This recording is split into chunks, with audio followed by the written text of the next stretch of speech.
අයිබෝන් කියලා පිළිගන්න හැමදාම. ඉතින් ගොඩක් දෙනෙක්ට මේ දවස්වල තියෙන ප්‍රශ්නයක් සම්බන්ධව තමයි කතා කරන්න යන්නේ. ඉතින් මේ දවස්වල ගොඩක් දෙනෙක් බ්‍රෑන්ඩ් නිව් කාරයක් ගන්න යනකොට මුලින්ම හිතන දේ තමයි ඉලෙක්ට්‍රික් කාර් එකකට යනවද නැත්නම් පෙට්‍රල් වාහනයකට යනවද කියන තමයි ගොඩක් කට්ටිය කල්පනා කරන්නේ. මේකට දීර්ඝ උත්තරයක් තමයි මේ වීඩියෝෙන් ගේන්න බලන්න. ඉතින් වීඩියෝ එක පොඩ්ඩක් දිග වෙයි. ඉතින් මේක අර ෆැක්ට්ස් ඇන්ඩ් ෆිගර්ස් එක අනිවාර්යෙන් කතා කරන්න ඕනේ. ඉතින් ඒ හින්දා මේක පොඩ්ඩක් තික් වෙන්නේ. ඉතින් මුලින්ම ගත්තොත් එහෙම අපි පටන් ගමු. අපි දන්නවා ලංකාවේ අඩුවෙන්ම ගන්න තියෙන ඉලෙක්ට්‍රික් කාර් එක තමයි කියන්නේ බ්‍රෑන්ඩ් එකක් විදිහට බ්‍රෑන්ඩඩ් කාර් එකකින් අපි ගන්නවා නම් BYD Atto 1 එක. ඩයිනමික් එක තමයි තියෙන්නේ ලක්ෂ 83කට. 8.3 මිලියන් වලට. ඉතින් මේකෙම ප්‍රීමියම් එක ලක්ෂ 90 පනිනවා. ඉතින් අපි දැනට ගමු මේකේ අඩුම එක තියෙන්නේ BYD Atto 1 ඩයිනමික් එක. මේක ලක්ෂ 83යි. ඉතින් මේක අරන් තමයි මම උදාහරණයට ගේන්න යන්නේ. අපිට අපි මොකද තෝරගන්න කියන එක ඔයගලන්ට දලා අදහසක් දෙන්න යන්නේ. ඉතින් BYD Atto ගැන පොඩි දෙයක් කතා කරොත් එහෙම මේකේ අවුරුදු 8ක් යනකම් මේකේ වොරන්ටි එකක් දෙනවා බැටරියට සහ කිලෝමීටර 1,60,000ක්. ඒ කියන්නේ 1,60,000ක් හරි අවුරුදු 8ක් හරි මේ දෙකෙන් ඉස්සලාම එන එක තමයි බලපාන්නේ. ඒ කියන්නේ උදාහරණයක් වශයෙන් හිතන්න ඔයා ලක්ෂයක් වගේ පැදලා තියෙනකොට අවුරුදු 8 ගිහිල්ලා නම් එතනින් හැට වොරන්ටි එක ඉවරයි. ඒ කියන්නේ 1,60,000ක් හෝ නැත්නම් අවුරුදු 8ක් මේ දෙකෙන් ඉස්සලාම එන එක තමයි මේකේ වොරන්ටි කාලය. ඉතින් දැන් අපි ඔක කොහොම තියලා දැන් අපි යමු අපි පෙට්‍රල් කාර් එකක් ගන්නවා නම් ඒ කියන්නේ සාමාන්‍ය ලක්ෂ 80න් පල්ලෙහා තියෙන පෙට්‍රල් කාර්ස් අපි ගත්තොත් එහෙම අපිට ගන්න පුළුවන් ජපන් ඇල්ටෝ එක තියෙනවා. ඒ වගේම වැගන්ආර් එක, සුසුකි ස්පේෂියා එක, ඩයැත්සු මිරා එක, පැරඩු ඇක්ෂියා, ඒ වගේම ටොයෝටා වීගෝ. ඉතින් මීට අමතරව ජපන් කේ කාර්ස් ගොඩක් තියෙනවා මේ ලක්ෂ 80න් පල්ලෙහා. ඉතින් මම මේ ඕගොල්ලන්ට මුලින්ම කිව්වේ ලංකාවේ ගොඩක්ම බහුලව දකින්න ලැබෙන මොඩල්ස් ටිකක් තමයි දකින්න ලැබෙන මොඩල්ස් ටිකක් තමයි මම ඔයගලන්ට ඉස්සෙල්ලාම කිව්වේ. ඉතින් දැන් අපි සංසන්දනය කරන්න යන්නේ මේ වගේ පෙට්‍රල් කාර් එකක් ගන්න එකද ලාභ නැත්නම් අර මම කලින් කිව්ව BYD Atto එකක් අරගෙන ඒ කියන්නේ මම මේ කියන්නේ යූසේජ් එක. ඒ කියන්නේ මේක අවුරුදු ගානක් පාවිච්චි කරනකොට මේකේ මොකක්ද ලාභේ? ඒ කියන්නේ දැන් ගොඩක් කට්ටිය කියනවා ඉලෙක්ට්‍රික් ගන්න එක ලාභයි, සර්විස් කොස්ට් නැහැ. ඉතින් මේ වගේ ගොඩක් කතා හැමෝම කියනවා. ඉතින් මේක ඇත්තක්දම ප්‍රක්ටිකල් අපි දාලා බලන්න යන්නේ මේක ඇත්තරම එහෙමද කියලා. ඉතින් මුලින්ම අපි පටන් ගමු. අපි හිතන්න අපි පෙට්‍රල් කාරයක් ගත්තා. ඒ කියන්නේ අපි හිතන්න එක්සැම්පල් අපි ගන්නවා ජපන් ඇල්ටෝ එකක් ගන්නවා. මේ සාමාන්‍යයෙන් අපි දල වශයෙන් අනුමාන කරමු. ඒ කියන්නේ සාමාන්‍යයෙන් ඒ කියන්නේ ඩේලි යූස් කරන කෙනෙක් නෙමෙයි. සාමාන්‍යයෙන් කාර් එක පාවිච්චි කරන කෙනෙක් සාමාන්‍යයෙන් අවුරුද්දකට කිලෝමීටර් 10000ක් වගේ දුවනවා. ඒ කියන්නේ මම කියන්නේ ඩේලි ඔෆිස් යන එක නෙමෙයි. එහෙම කෙනෙක් නම් මේක ගොඩක් වැඩි වෙන්න පුළුවන්. මම කියන්නේ සාමාන්‍යයෙන් සතියකට සැරයක් කොහේ හරි ගමනක් යන්න. ඉතින් ඒ වගේ තමන්ගේ කාර් එක පාවිච්චි කරන කෙනෙක් සාමාන්‍යයෙන් අවුරුද්දකට කිලෝමීටර් 10000ක් වගේ පදිනවා අපි අනුමාන කරමු.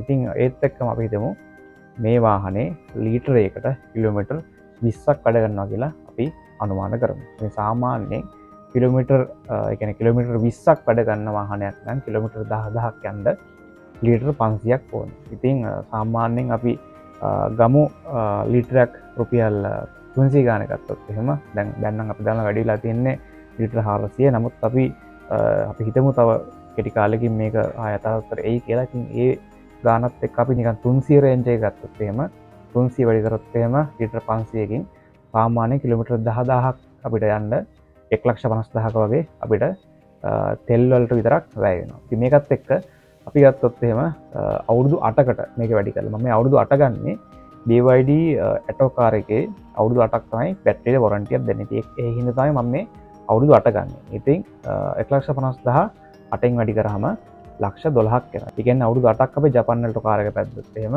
ලක්ෂ 12ක් අපි තෙල් ගහන්න ඕනේ. මම මේ කිව්වේ ලීටරයක් රුපියල් 300 ගාන අරගෙන තමයි මම මේ ගාරන්ටි එක හදාගෙන යන්නේ. ඉතින් මේක මේ දල අදහසක් විතර ඕගොල්ලෝ මේක සීරියස් ගන්න එපා. මේවා වෙනස් වෙන්න පුළුවන් කාලෙන් කාලෙට. මම මේ දැන් තියෙන තත්ත්වෙත් එක්ක මේ දල ඔයගලන්ට අදහසක් තමයි ගේන්නේ. ඉතින් මීට අමතරව සාමාන්‍යයෙන් අපි ෆුල් සර්විස් එකකට රුපියල් 30000ක් වගේ දාන්න යන්නේ. සාමාන්‍යයෙන් අපි දන්නවා කාර් එකක් ෆුල් සර්විස් කරන්නේ සාමාන්‍ය 5000න් 5000 වගේ තමයි ෆුල් සර්විස් එක කරන්නේ.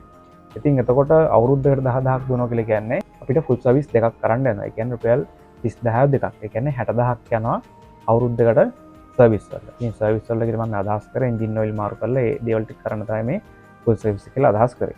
ඒකත් එක්ක 60000 අවුරුදු 8න් වැඩි කරාම අපිට 4,80,000ක් වෙනවා මේ සර්විස් වලට. එතන මෙතන 4,80,000යි. මේක අපි දල ගාණක් විතර ගමු. අපි ලක්ෂ 5ක් කියලා ගමුකෝ. තෙල් වල ලක්ෂ 12යි. ඒ වගේම සර්විස් වල ලක්ෂ 5යි, ලක්ෂ 17යි. ඉතින් මීට අමතරව තව අපි ලක්ෂ 3ක් දාමු. මේක ගියර් වීල් මාරු කරන්න වෙනවා. ඒකම කූලන්ට්, ටයිමින් බිල් මේ වගේ දේවලුත් වෙනවා. ඉතින් ඒවට අපි තව ලක්ෂ 3 දාමු. ඒතර අපිට ලක්ෂ 20ක් වෙනවා අවුරුදු 8කට අපි පෙට්‍රල් වාහනයක් පාවිච්චි කරොත් එහෙම.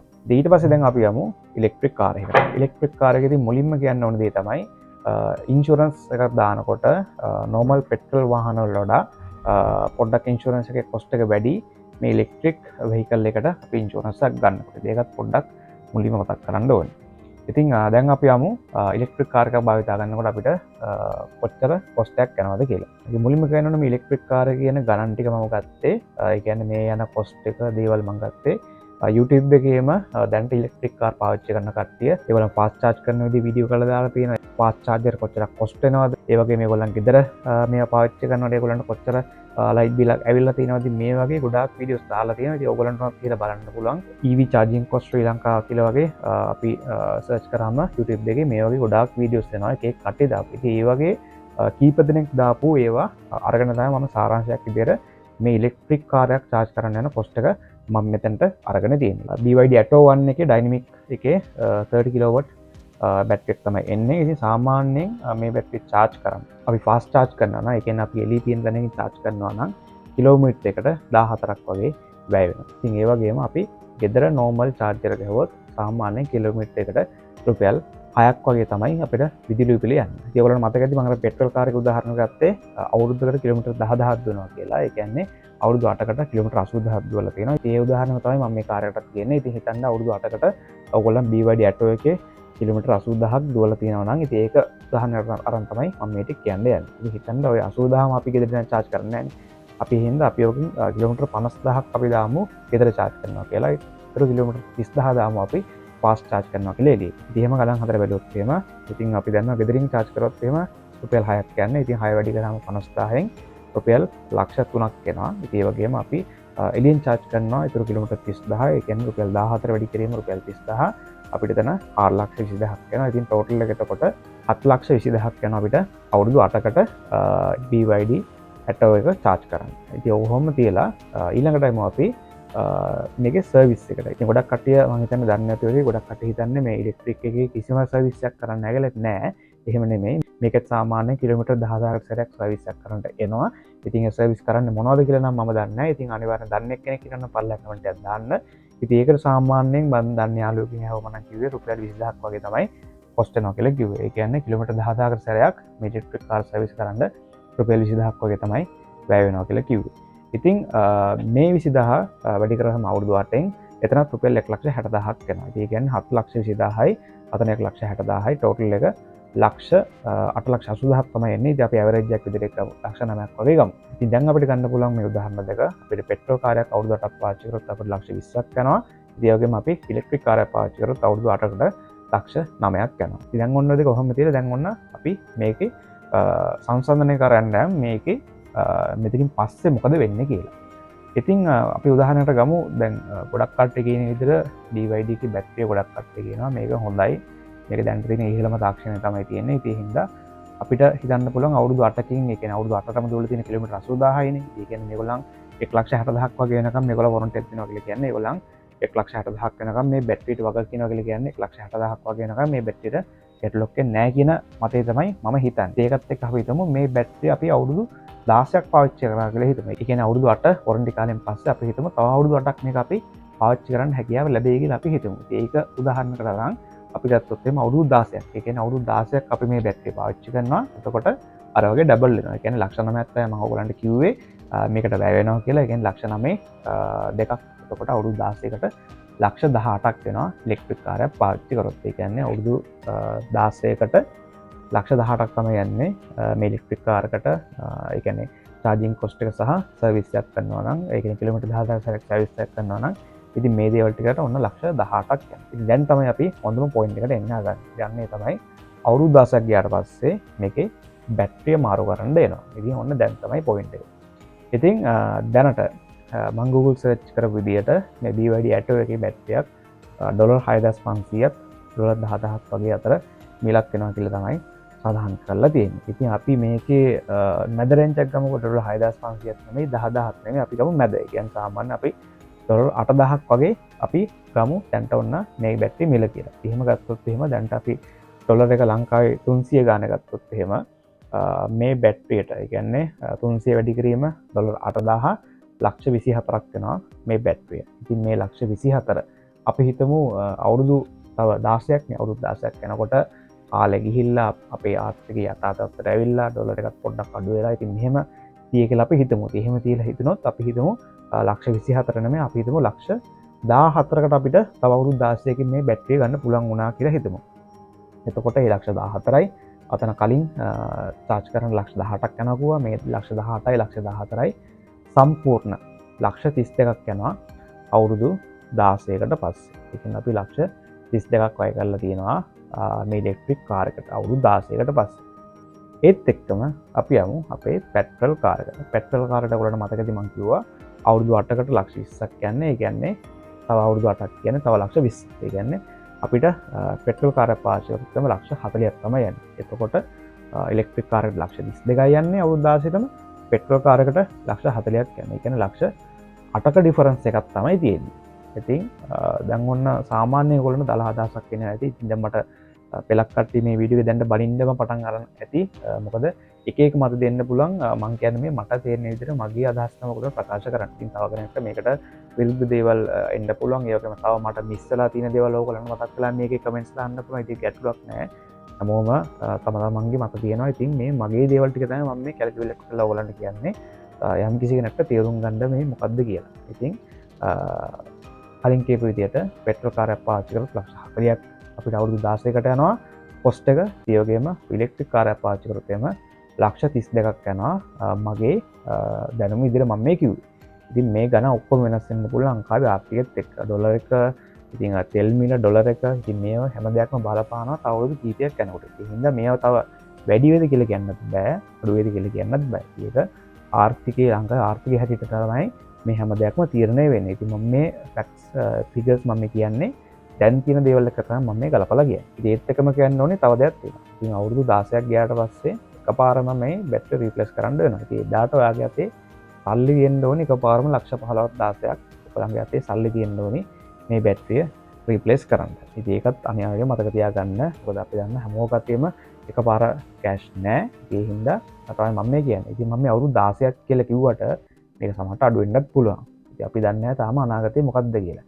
දැන් මේගොල්ලෝ වොරන්ටි එකක් දීලා තියෙනවා BYD අවුරුදු 8ක් කියලා. ඉතින් තාම අවුරුදු 2-3ක් තමයි ඇවිල්ලා. ඉතින් අනාගතේ මොනවද වෙයිද කියලා අපිට කියන්න බෑ. සමහරට අවුරුදු 10කින් මේ බැටරි රීප්ලේස් කරන්න වෙන්නත් පුළුවන්. ඒ වුණොත් මේ ගණන් හැම දෙයක්ම වෙනස් වෙනවා. ඉතින් මම මේ කියන්නේ ඔයගලන්ට දැනට ලෝකේ තියෙන හොඳම බැටරිය තමයි BYD එකේ බ්ලේඩ් බැටරි එක. ඉතින් මේක හොඳ හින්දා මම අනුමාන කරනවා අවුරුදු 16ක් වත් මේක දුවා ගන්න පුළුවන් වෙයි කියලා තමයි මම හිතලා තමයි මම මේ ගණන් ටික කියන්නේ. ඉතින් ඒත් එකම කියන්න ඕනේ ගොඩක් කට්ටිය කියනවා මේ ඉලෙක්ට්‍රික් කාර් තමයි අනාගතේ දැම්ම ඉඳන් ඉලෙක්ට්‍රික් කාර් ගන්න. ඉතින් ඒ වගේ දේවල් කියන දේ ඇත්ත තමයි අනිවාර්යෙන්.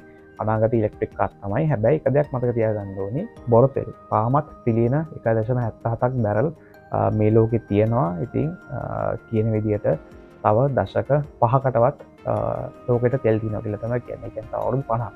ඒ කියන්නේ මේ වීඩියෝ එක බලන ඔයා මම මේ හැමෝම තව අවුරුදු 50ක් යනකම් අපිට ගැටලුවක් වෙන. ඉතින් ඊළඟ පරම්පරාව මොනවද දන්නේ නැහැ. හැබැයි අපිට නම් අපි ඉන්න අපේ ජීවත් වෙලා ඉන්න කාලය ඇතුළත අපිට තෙල් තියෙයි කියලා අපිට හිතන්න පුළුවන්. ඒ හින්දා ඒකත් මතක තියාගන්න.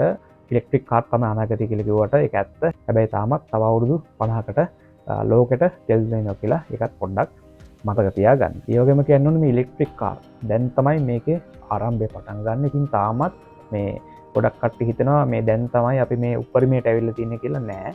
පෙට්‍රල් එන්ජින් එකත් මේ දැන් තියෙන අද තත්ත්වයට එන්න අවුරුදු 50ක් 60ක් විතර ගියා. ඒ කියන්නේ දැන් තමයි මේ රිෆයින් වෙලා හොඳ එන්ජින්ස් ලෝකෙට එන්නේ. මේ වගේ මේ ඉලෙක්ට්‍රික් බැටරිය දැන් තමයි මේකේ ආරම්භය. දැන් තමයි මේ ස්ටෙප් බයි ස්ටෙප් මේක නැගගෙන යන්නේ. ඉතින් අපි හිතනවා මේ එක චාර්ජ් එකකින් සමහර வாහන තියෙනවා 500 600 යන්න පුළුවන්. ඉතින් මේ තමයි හොඳම බැටරිය, සුපිරිම බැටරිය. ඉතින් මේක තමයි අනාගතයේ කියලා හිතනවා නෑ. තව අවුරුදු 2-3කින් ඔයගොල්ලන්ට බලා ගන්න පුළුවන් වෙයි එක චාර්ජ් එකකින් කිලෝමීටර් 1000 1500 2000 ඒ වගේ යන්න පුළුවන්. ඒ වගේම ෆාස්ට් චාර්ජින් තවත් වැඩි වෙලා ඒ කියන්නේ සාමාන්‍ය විනාඩි 10කින් වගේ ඉක්මනට චාර්ජ් කරගන්න පුළුවන් මට්ටමට එන ටෙක්නොලොජි එකක් ඉස්සරහට එනවා. ඉතින් ඒ කාලේ වෙනකොට මේ දැන් අපි හිතාගෙන ඉන්නවා ගොඩක් out of date වෙනවා. ඉතින් ඔයගලන්ට ඒක හොඳම උදාහරණය තමයි ඔයගලන් බලනවා ඉතින් Toyota තාමත් මේ ඉලෙක්ට්‍රික් කාර් නිපදවන්න පටන් අරන් නැහැ. මේ රේස් එකට බහැලා නැහැ. ඉතින් ඒගොල්ලන් තාමත් මේව අත්දැක බලන යන්නේ අනිවාර්යෙන් තව අවුරුදු 5ක් 6ක් ඇතුළත බලන්න අනිවාර්යෙන් මේ වීඩියෝ එක ඔයගොල්ලන් සේව් කරලා හරි තියාගන්න. තව අවුරුදු 5කින් බලන්න Toyota කාර් එකක් අනිවාර්යෙන් ඔයගොල්ලෝ පොළට නිකුත් කරනවා. කිලෝමීටර් 1500ක් හරි 2000ක් හරි ලොකු රේන්ජ් එකක් යන්න පුළුවන් එකක්. ඉතින් ඒ වගේම මේක විනාඩි 15කින් 20කින් වගේ ගොඩක් ඉක්මනට charge කරන්න පුළුවන් මට්ටම එකක් එලියට දායි කියලා හිතනවා. මොකද Toyota සාමාන්‍යයෙන් එහෙම පරාජය බාර ගන්න කට්ටියකුත් නෙමෙයි. ඒ වගේම ඔහේ දාන්නම් වාලේ ප්‍රොඩක්ට් එකක් එලියට දාන කම්පැනි එකකුත් නෙමෙයි Toyota කියලා කියන්නේ. ඉතින් හින්දා ඒකත් මතක තියාගන්න මම මේ Toyota උදාහරණයට ගත්තේ. ඒගොල්ලන් දැන්ටමත් ඒක අත්හදා බලනකම තියෙන හින්දා ඒගොල්ලන් වීඩියෝස් පවා දැන්ට එලියට ඇවිල්ලා තියෙනවා සමහර වීඩියෝස්. ඉතින් තමයි කියන්නේ අපි මේ දැන්ට හිතාගෙන ඉන්නා මේ ඉලෙක්ට්‍රික් කාර් දැන් තමයි මේ හොඳම ලෙවල් එක කියලා නෑ. තව අවුරුදු 3-4කින් ඒගොල්ලන්ට බලා ගන්න පුළුවන්. ලෝකෙට මේ ඉලෙක්ට්‍රික් කාර් ආපුවාම මේ වගේ තියෙන වෙනස මේ අද තියෙන ඒවායි එදාට තියෙන ඒවායි ඔයගොල්ලන්ට තේරෙයි. කොච්චර ටෙක්නොලොජි එක වෙනස් වෙනවද කියලා මේ කෙටි කාලයක් ඇතුළත. ඉතින් ඔන්න ඔය දේවල් ටික තමයි මට කියන්න ඕනලා තිබ්බේ. ඉතින් මම අර කලින් කිව්වා වගේ අපිට අවසාන වශයෙන් නිගමනයකට එන්න පුළුවන් උනේ මේ පෙට්‍රල් කාර් එක සහ ඉලෙක්ට්‍රික් කාර් එක වෙනස ලක්ෂ 8ක් වගේ තමයි. ඉතින් මේ කැල්කියුලේෂන් මගේ දැනුම අනුව ඉතින් මේවා වෙනස් වෙන්න පුළුවන් මේ ෆිගර්ස්. ඉතින් මම අර නැවතත් කියන්නේ මේ වගේ මොනවා හරි මගේ වීඩියෝ අඩපාඩු තියෙනවා නම් අනිවාර්යෙන් ඒවා ඒ කියන්නේ ප්‍රශ්නගත තැන් තියෙනවා නම් අනිවාර්යෙන් කමෙන්ට් එකක් දාන්න. ඒකෙන් මටත් දෙයක් ඉගෙන ගන්න පුළුවන් වෙයි. නැත්නම් මේක බලන තව කෙනෙක්ටත් මේකෙන් මේ කමෙන්ට් එකක් හරි බලලා මේකෙන් දෙයක් ඉගෙන ගන්න පුළුවන් වෙයි කියලා හිතෙනවා. ඉතින් මම හිතනවා ඉලෙක්ට්‍රික් කාර් එකක්ද නැත්නම් පෙට්‍රල් කාර් එකක්ද අලුතෙන් ගන්න ඉන්න කෙනෙක්ට 100%ක් නැතත් සාමාන්‍යයෙන් 50%ක්වත් දලා දවසක් එන්නදී මම මේ කියපු දේවල් වල. ඉතින් ඔන්න ඔය දේවල් ටික තමයි මට කියන්න ඕන තම තිබ්බේ. ඉතින් තීරණය ඔයාගේ අතේ තමයි තියෙන්නේ. ඔයා තමයි ඔයාගේ යූසේජ් එක අනුව තීරණය කරලා බලන්න ඕනේ. ඔයාට පෙට්‍රල් කාර් එකක්ද ගැලපෙන්නේ නැත්නම් ඉලෙක්ට්‍රික් කාර් එකක්ද කියලා ගැලපෙන්නේ. ඉතින් මම මේක BYD කෙනෙක් උදාහරණයක් ගත්තේ දැන්ට ලංකාවේ නම්බර් 1 ඒ කියන්නේ ඉලෙක්ට්‍රික් වාහන වලින් ඒ කියන්නේ අපි ගත්තොත් එහෙම Toyota නම්බර් 1 ඉන්නේ. ඉතින් පෙට්‍රල් වාහන වලින් ඒ වගේ ඉලෙක්ට්‍රික් වාහන වලින් දැන්ට ලංකාවේ නම්බර් 1 ඉන්නේ BYD.